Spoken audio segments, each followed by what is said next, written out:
Hello, let's continue our Sudoku adventure with Cell Block C by the Asylum. So just a simple killer today. Let's go over the rules. We have a normal 6x6 Sudoku rules. So in each row, each column, and each 2x3 box, we are placing the digits 1 to 6 exactly once each. We also have killer cages in the grid. In fact, we have full coverage of non-overlapping killer cages. That's the cells surrounded by dotted lines. Digits in a cage can't repeat. So for example here, this 15 cage, normally we'd be able to put like a 6 here and a 6 here. Sudoku would be fine with that, but the cage is not allowed to repeat in a cage. That does help you with the sums. What sums? Well, the digits in the cage sum to the value in the top left. So these three sum to 15 without repeating any digits. All right, and that's it. Those are the rules. There's a link in the description if you'd like to try the puzzle yourself, and I'm going to get started right now. How shall we get started? Okay, well, 15 and 3 without repeating a digit. What are the three biggest digits I can put in it? Well, 4, 5, and 6, because we can't repeat. And 4, 5, 6 adds to 15, so that's going to be the only way to do it. So here's our 4, 5, 6. 9 and 3 always uses exactly, this is a nice property of a 9 and 3 cage.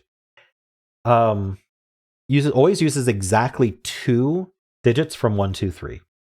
Easy to prove it doesn't use all 3 from 1, 2, 3. If you used all 3 from 1, 2, 3, then it would add to 6, not 9.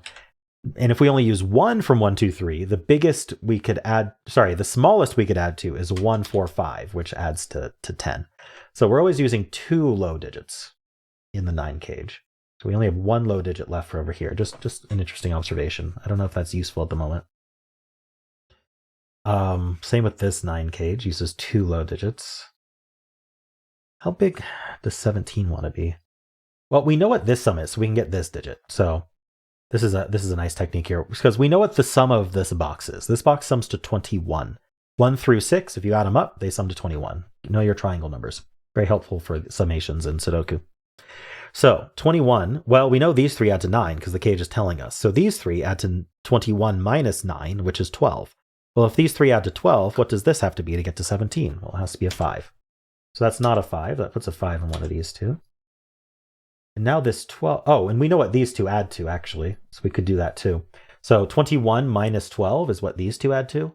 So that's going to be 9. So these two add to 9. So that has to be 4, 5. And then we need the 6 to get to 15.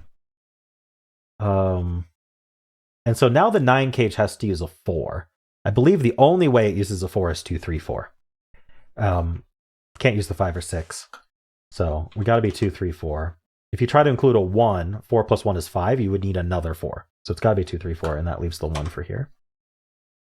We know what these add to. It's 14 plus 5, which is 19. To get to 21, we need another 3. So that's our 3. No, we need another 2 to get to... Sorry. Let's do the math correctly. We need another 2 to get to 21.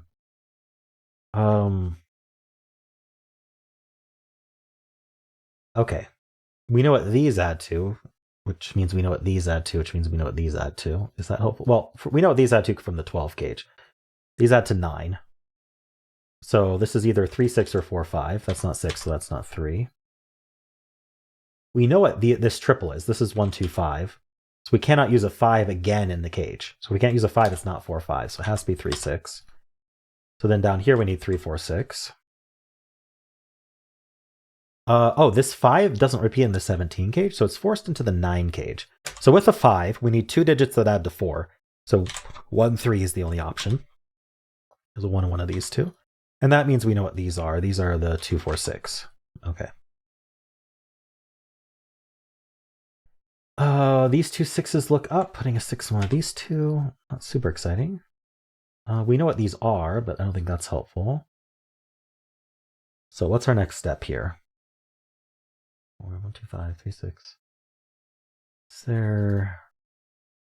Like we know what these digits are. We don't quite know how this splits up. I wonder if that's important.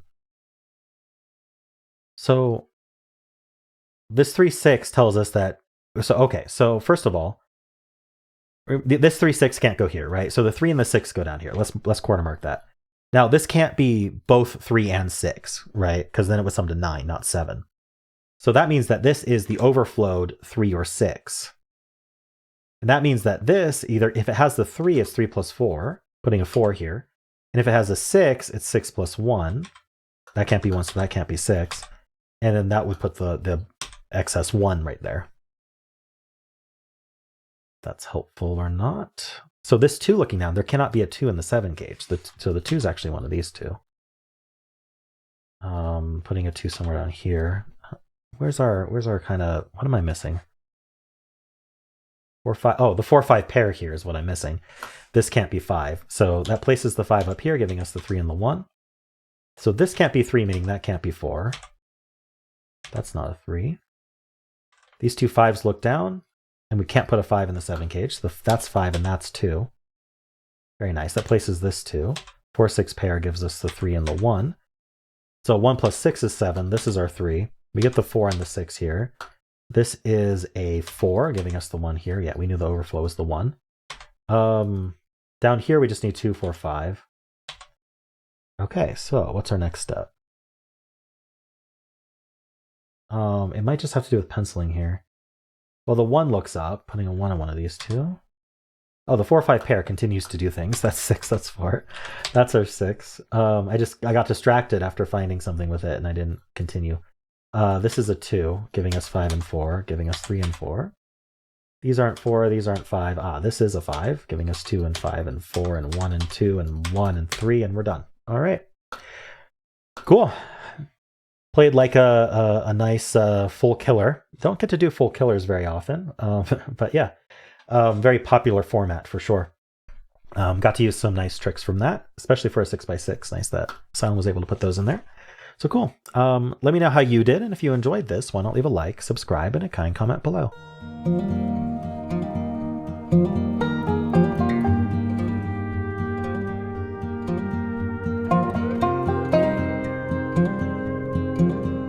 Thank you.